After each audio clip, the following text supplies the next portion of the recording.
Capítulo 1. Por que foi permitido o pecado? Deus é amor. Sua natureza, sua lei, são amor. Assim sempre foi, assim sempre será. O alto e o sublime, que habita na eternidade, cujos caminhos são eternos, não muda. Nele não há mudança, nem sombra de variação. Toda manifestação de poder criador é uma expressão de amor infinito. A soberania de Deus compreende a plenitude de bênçãos a todos os seres criados. Diz o salmista: Forte é a tua mão e elevada a tua destra. Justiça e juízo são a base do teu trono. Misericórdia e verdade vão adiante do teu rosto. Bem-aventurado o povo que reconhece o som festivo. Andará, ó Senhor, na luz da tua face. Em teu nome se alegrará todo o dia, e na tua justiça se exaltará. Pois tu és a glória da sua força, porque o Senhor é a nossa defesa, e o Santo de Israel, o nosso Rei. Salmo 89, versos 13 a 18. A história do grande conflito entre o bem e o mal, desde o tempo em que a princípio se iniciou no céu, até a derrocada final da rebelião e extirpação total do pecado, é também uma demonstração do imutável amor de Deus. O soberano do universo não estava só em sua obra de beneficência. Tinha um companheiro, um cooperador que poderia apreciar seus propósitos e participar de sua alegria ao dar felicidade aos seres criados. No princípio era o Verbo, e o Verbo estava com Deus, e o Verbo era Deus. Ele estava no princípio com Deus. São João capítulo 1, versos 1 e 2. Cristo, o Verbo, o unigênito de Deus, era um com o eterno Pai. Um em natureza, caráter, propósito, o único ser que poderia penetrar em todos os conselhos e propósitos de Deus. O seu nome será Maravilhoso, Conselheiro, Deus Forte, Pai da Eternidade, Príncipe da Paz. Isaías capítulo 9, verso 6. Suas saídas são desde os tempos antigos, desde os dias da eternidade. Miqueias capítulo 5, verso 2. E o Filho de Deus declara a respeito de si mesmo: O Senhor me possuiu no princípio de seus caminhos, e antes de suas obras mais antigas. Quando compunha os fundamentos da terra, então eu estava com ele, e era seu aluno. E era cada dia as suas delícias, folgando perante ele em todo o tempo. Provérbios capítulo 8, versos 22 a 30. O Pai operou por seu Filho na criação de todos os seres celestiais. Nele foram criadas todas as coisas, sejam tronos, sejam dominações, sejam principados, sejam potestades. Tudo foi criado por ele e para ele. Colossenses capítulo 1, verso 16. Os anjos são ministros de Deus, radiantes pela luz que sempre flui de sua presença, e céleres no voo para executarem sua vontade. Mas o Filho, o ungido de Deus, a expressa imagem de sua pessoa, o resplendor da sua glória, sustentando todas as coisas pela palavra do seu poder, tem a supremacia sobre todos eles. Um trono de glória, posto bem alto desde o princípio, foi o lugar de seu santuário.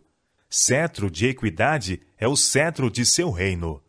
Hebreus capítulo 1, verso 3 e verso 8, e Jeremias capítulo 17, verso 12. Glória e majestade estão ante a sua face, força e formosura no seu santuário. Misericórdia e verdade vão adiante do seu rosto. Salmo 96, verso 6 e Salmo 89, verso 14.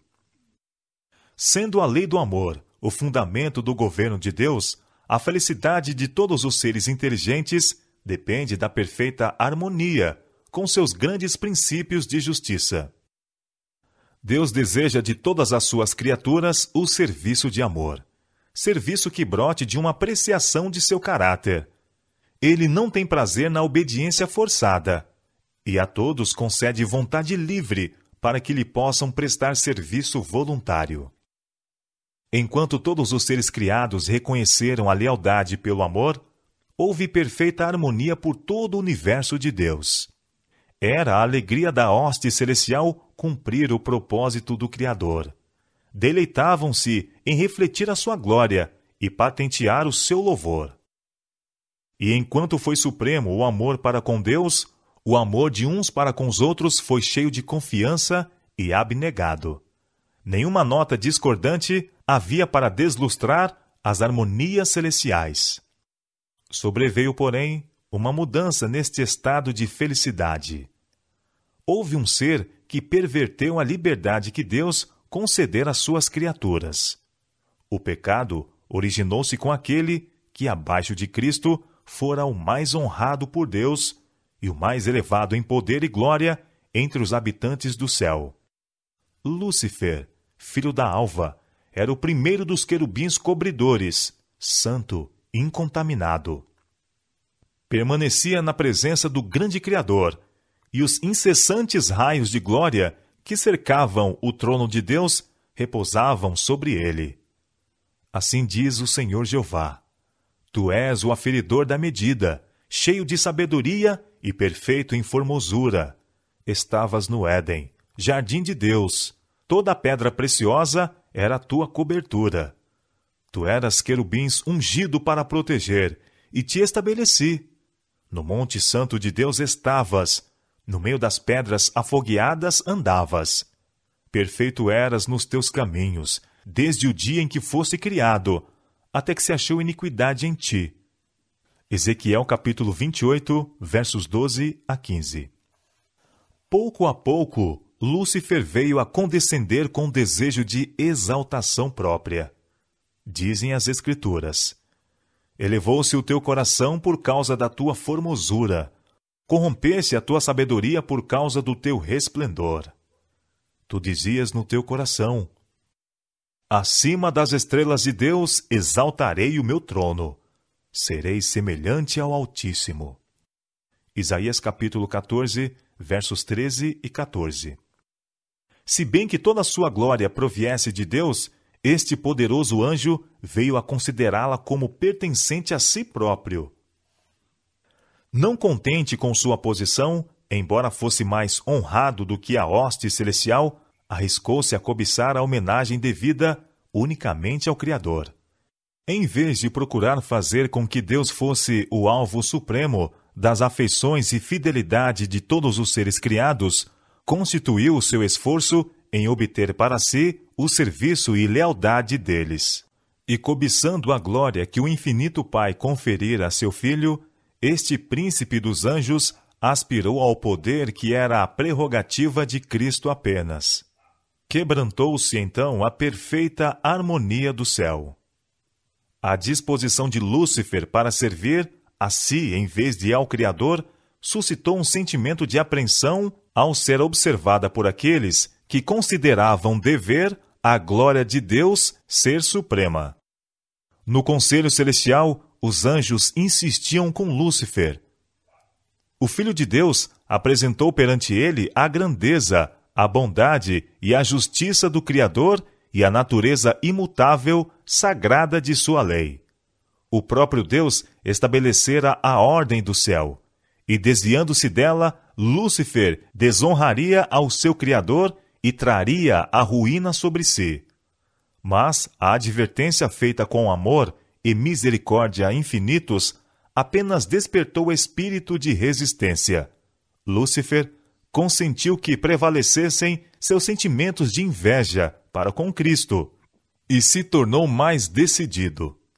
Disputar a supremacia do Filho de Deus, desafiando assim a sabedoria e amor do Criador, tornara-se o propósito desse príncipe dos anjos.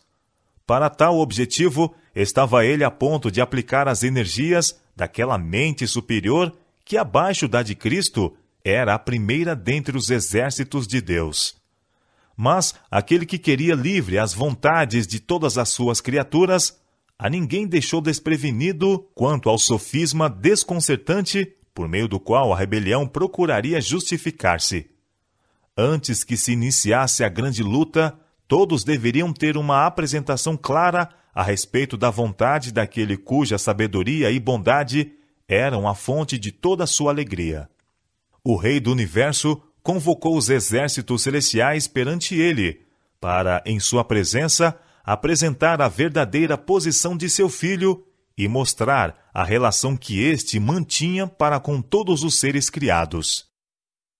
O Filho de Deus partilhava do trono do Pai, e a glória do Ser Eterno, existente por si mesmo, rodeava a ambos.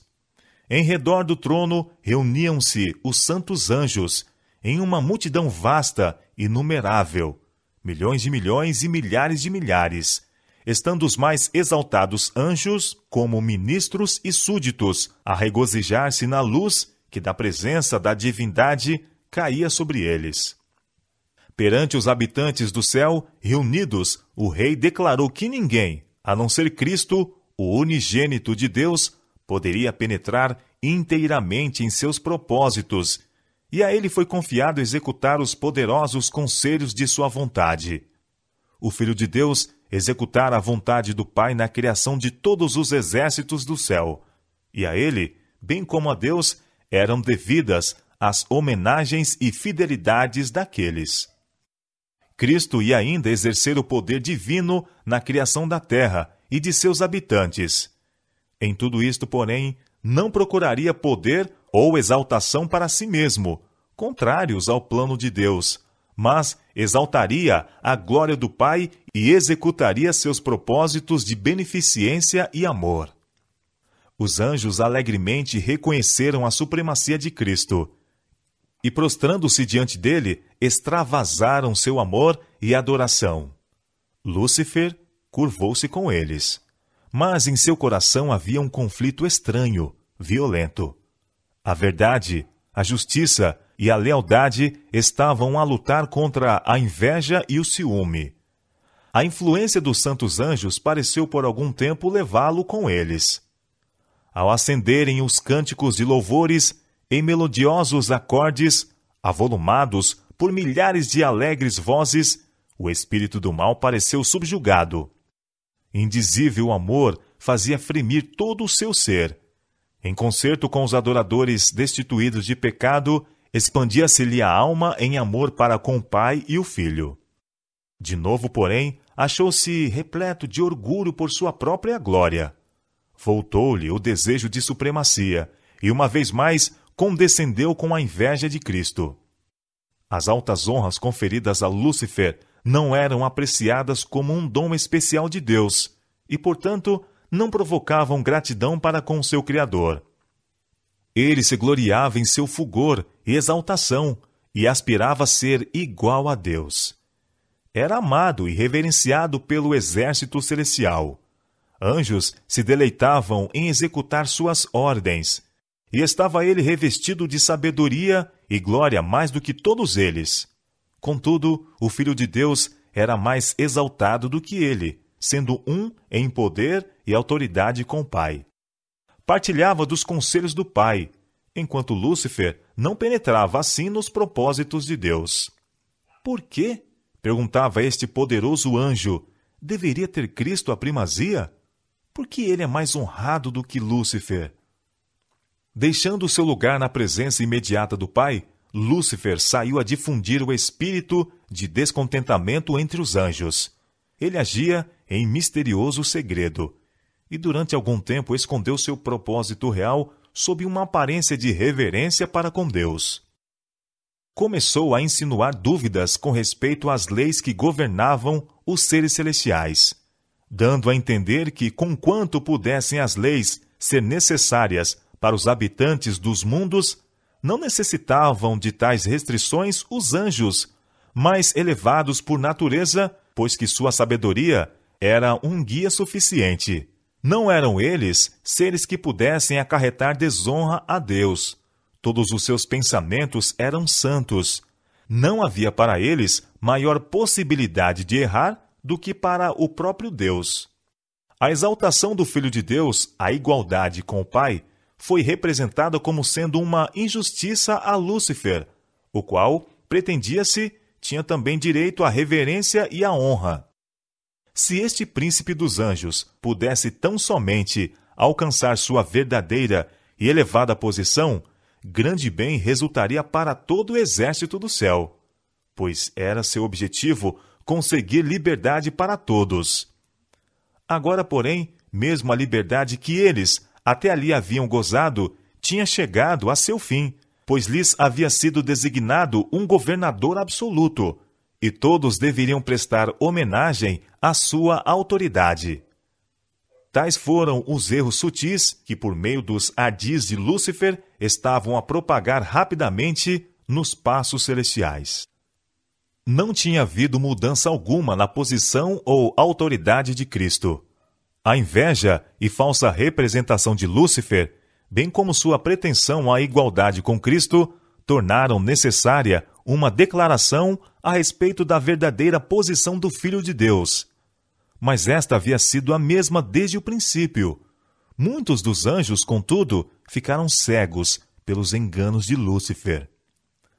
Tirando vantagem da amável e leal confiança nele depositada pelos seres santos que estavam sob suas ordens, com tal arte infiltrar em suas mentes a sua própria desconfiança e descontentamento, que sua participação não foi percebida.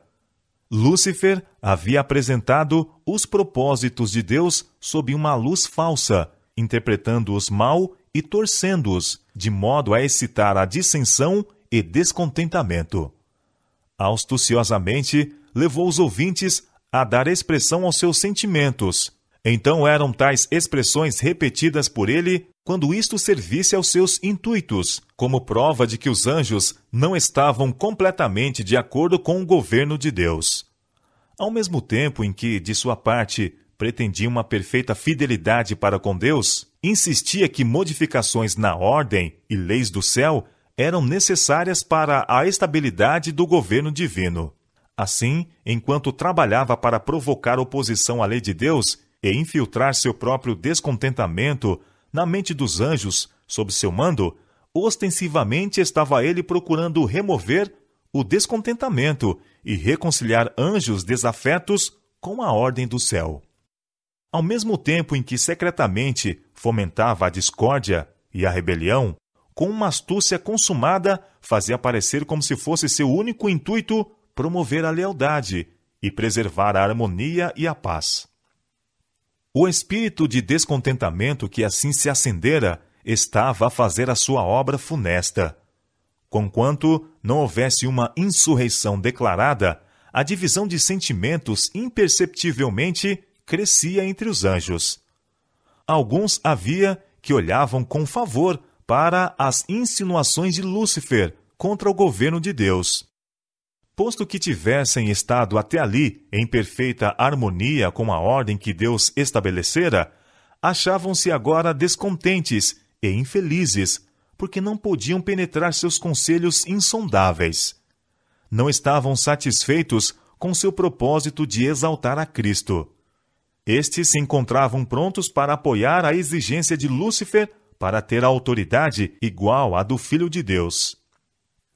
Entretanto, anjos que eram fiéis e verdadeiros sustentavam a sabedoria e justiça do decreto divino e se esforçavam por reconciliar este ser desafeto com a vontade de Deus. Cristo era o Filho de Deus. Tinha sido um com ele antes que os anjos fossem chamados à existência. Sempre estivera ele à destra do Pai. Sua supremacia, tão cheia de bênçãos a todos os que vinham sob seu domínio benigno, não havia até então sido posta em dúvida. A harmonia do céu nunca fora interrompida. Por que deveria agora haver discórdia?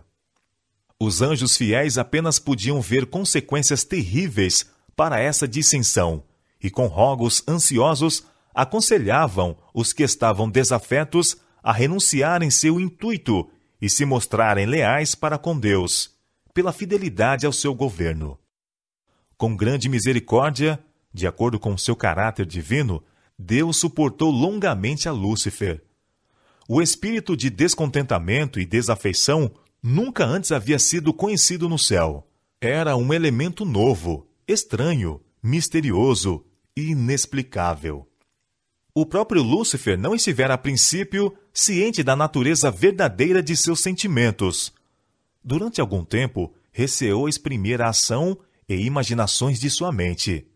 Todavia, não as repeliu. Não via para onde se deixava levar. Entretanto, esforços quais somente o amor e a sabedoria infinitos poderiam imaginar foram feitos para convencê-lo de seu erro. Provou-se que sua desafeição era sem causa e fez-se-lhe ver qual seria o resultado de persistir em revolta. Lúcifer estava convencido de que não tinha razão. Viu que justo é o Senhor em todos os seus caminhos e santo em todas as suas obras, que os estatutos divinos são justos e que, como tais, ele os deveria reconhecer perante todo o céu. Houvesse ele feito isto, e poderia ter salvado a si mesmo e a muitos anjos. Ele não tinha naquele tempo repelido totalmente sua lealdade a Deus. Embora tivesse deixado sua posição como querubim cobridor, se contudo estivesse ele disposto a voltar para Deus, reconhecendo a sabedoria do Criador e satisfeito por preencher o lugar a ele designado no grande plano de Deus, teria sido reintegrado em suas funções. Chegado era o tempo para a decisão final. Deveria render-se completamente à soberania divina ou colocar-se em franca rebelião. Quase chegou à decisão de voltar, mas o orgulho o impediu disto. Era sacrifício demasiado grande para quem fora tão altamente honrado confessar que estivera em erro, que suas imaginações eram errôneas, e render-se à autoridade que ele procurara demonstrar ser injusta. Um compassivo Criador, sentindo terna piedade por Lúcifer e seus seguidores, procurava fazê-los retroceder do abismo de ruína em que estavam prestes a imergir. Sua misericórdia, porém, foi mal interpretada. Lúcifer apontou a longanimidade de Deus como uma prova de sua superioridade, como indicação de que o Rei do Universo ainda acederia às suas imposições. Se os anjos permanecessem firmes com ele, declarou, poderiam ainda ganhar tudo o que desejassem. Persistentemente defendeu sua conduta e entregou-se amplamente ao grande conflito contra seu Criador. Assim foi que Lúcifer, o portador de luz, aquele que participava da glória de Deus, que servia junto ao seu trono, tornou-se pela transgressão Satanás, o adversário de Deus e dos seres santos, e destruidor daqueles a quem o céu confiou a sua guia e guarda. Rejeitando com desdém os argumentos e rogos dos anjos fiéis, acusou-os de serem escravos iludidos. A preferência mostrada para com Cristo declarou ele ser um ato de injustiça, tanto para si como para todo o exército celestial, e anunciou que não mais se sujeitaria a esta usurpação dos direitos seus e deles. Nunca mais reconheceria a supremacia de Cristo. Resolvera reclamar a honra que deveria ter sido conferida a ele e tomar o comando de todos os que se tornassem seus seguidores. E prometeu àqueles que entrassem para suas fileiras um governo novo e melhor, sob o qual todos gozariam liberdade. Grande número de anjos deram a entender seu propósito de o aceitar como seu chefe. Lisonjeado pelo apoio com que suas insinuações eram recebidas, esperou conquistar todos os anjos para seu lado, tornar-se igual ao próprio Deus e ser obedecido pelo exército celestial todo. Os anjos fiéis ainda instavam com ele e com os que com ele simpatizavam, para que se submetessem a Deus. Apresentavam-lhes o resultado inevitável, caso se recusassem a isso. Aquele que os criara poderia subverter seu poder e castigar de maneira notável sua revoltosa ousadia. Nenhum anjo poderia com êxito opor-se à lei de Deus, que é tão sagrada como ele próprio. Advertiram todos a que fechassem os ouvidos ao raciocínio enganador de Lúcifer, e insistiram com estes e seus seguidores para buscarem a presença de Deus sem demora, e confessarem o erro de pôr em dúvida sua sabedoria e autoridade. Muitos estiveram dispostos a dar atenção a este conselho, arrepender-se de sua desafeição e procurar de novo ser recebidos no favor do Pai e de seu Filho. Lúcifer, porém, tinha pronto outro engano. O grande rebelde declarou então que os anjos que com ele se uniram tinham ido muito longe para voltarem, que ele conhecia a lei divina e sabia que Deus não perdoaria. Declarou que todos os que se sujeitassem à autoridade do céu seriam despojados de sua honra, rebaixados de sua posição. Quanto a si, estava decidido a nunca mais reconhecer a autoridade de Cristo. A única maneira de agir que restava a ele e seus seguidores, dizia, consistia em vindicar sua liberdade e adquirir pela força os direitos que não lhes haviam sido de boa vontade concedidos. Tudo quanto dizia respeito ao próprio Satanás era verdade que ele havia ido agora demasiado longe para que pudesse voltar.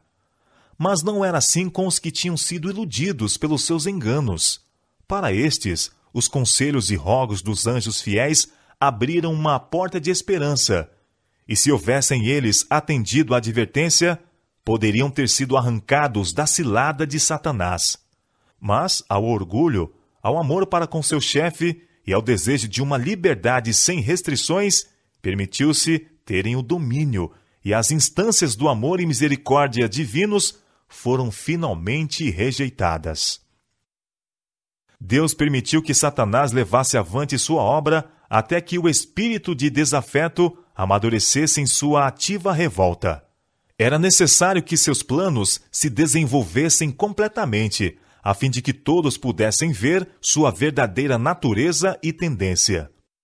Lúcifer, sendo o querubim ungido, fora altamente exaltado. Era grandemente amado pelos seres celestiais, e forte era sua influência sobre eles. O governo de Deus incluía não somente os habitantes do céu, mas de todos os mundos que ele havia criado. E Lúcifer concluiu que se ele pôde levar consigo os anjos do céu à rebelião, poderia também levar todos os mundos. Tinha ele artificiosamente apresentado a questão sob seu ponto de vista, empregando sofisma e fraude, a fim de conseguir seus objetivos. Seu poder para enganar era muito grande. Disfarçando-se sob a capa da falsidade, alcançaram uma vantagem. Todos os seus atos eram de tal maneira revestidos de mistério que era difícil descobrir aos anjos a verdadeira natureza de sua obra. Antes que se desenvolvesse completamente, não poderia mostrar-se a coisa ruim que era. Sua desafeição não seria vista como sendo rebelião. Mesmo os anjos fiéis não podiam discernir-lhe completamente o caráter, ou ver para onde sua obra estava a levar. Lúcifer havia, a princípio, dirigido suas tentações de tal maneira que ele próprio não pareceu achar-se comprometido. Os anjos que ele não pôde trazer completamente para o seu lado, acusou-os de indiferença aos interesses dos seres celestiais. Da mesma obra que ele próprio estava a fazer, acusou os anjos fiéis. Consistia sua astúcia em perturbar com argumentos sutis, referentes aos propósitos de Deus. Tudo que era simples, ele envolvia em mistério, e por meio de artificiosa perversão, lançava a dúvida sobre as mais claras declarações de Jeová. E sua elevada posição, tão intimamente ligada com o governo divino, dava maior força às suas representações. Deus apenas podia empregar meios que fossem coerentes com a verdade e a justiça. Satanás podia usar o que Deus não podia, a lisonja e o engano. Procurava falsificar a palavra de Deus e, de maneira errônea, figurar a seu plano de governo, pretendendo que Deus não era justo ao impor leis aos anjos, que, exigindo submissão e obediência de suas criaturas, estava simplesmente a procurar a exaltação de si mesmo. Era, portanto, necessário demonstrar perante os habitantes do céu e de todos os mundos que o governo de Deus é justo, que sua lei é perfeita. Satanás fizera com que se parecesse estar ele procurando promover o bem do universo. O verdadeiro caráter do usurpador e seu objetivo real devem ser compreendidos por todos. Ele deve ter tempo para manifestar-se pelas suas obras iníquas. A discórdia que sua conduta determinara no céu, Satanás lançara sobre o governo de Deus. Todo o mal declarou ele ser o resultado da administração divina. Alegara que era seu objetivo aperfeiçoar os estatutos de Jeová. Conseguintemente, permitiu Deus que ele demonstrasse a natureza de suas pretensões, a fim de mostrar o efeito de suas propostas mudanças na lei divina. A sua própria obra o deve condenar. Satanás pretendera desde o princípio que não estava em rebelião. O universo todo deve ver o enganador desmascarado. Mesmo quando foi expulso do céu, a sabedoria divina não destruiu Lúcifer. Visto que unicamente o serviço de amor pode ser aceito por Deus, a fidelidade de suas criaturas deve repousar em uma convicção de sua justiça e benevolência. Os habitantes do céu e dos mundos, não estando preparados para compreender a natureza ou a consequência do pecado, não poderiam ter visto então a justiça de Deus na destruição de Satanás. Houvesse ele sido imediatamente destruído, e alguns teriam servido a Deus pelo temor, em vez de o fazer pelo amor. A influência do enganador não teria sido completamente destruída. Tampouco o espírito de rebelião teria sido totalmente desarraigado. Para o bem do universo todo, através dos intérminos séculos, ele deveria desenvolver mais completamente seus princípios, a fim de que suas acusações contra o governo divino pudessem ser vistas sob sua verdadeira luz, por todos os seres criados, e a justiça e a misericórdia de Deus, bem como a imutabilidade de sua lei, pudessem para sempre ser postas fora de toda a questão.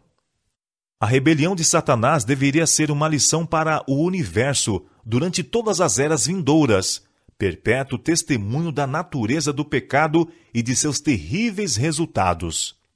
A atuação do governo de Satanás, seus efeitos tanto sobre os homens como sobre os anjos, mostrariam qual seria o fruto de se pôr de parte a autoridade divina.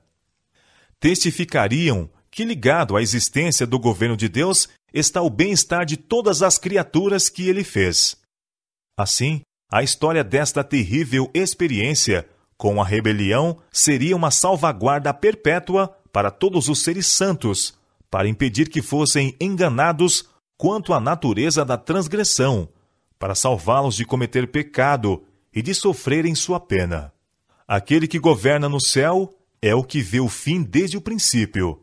O ser perante o qual os mistérios do passado e do futuro estão igualmente expostos e que, para além da miséria, trevas e ruína que o pecado acarretou, contempla o cumprimento de seus propósitos de amor e bênçãos. Se bem que nuvens e obscuridade estão ao redor dele, justiça e juízo são a base de seu trono. Salmo 97, verso 2. E isto, os habitantes do universo, tanto fiéis como infiéis, compreenderão um dia. Ele é a rocha, cuja obra é perfeita, porque todos os seus caminhos juízo são. Deus é a verdade, e nele não há injustiça. Justo e reto é. Deuteronômio capítulo 32, verso 4.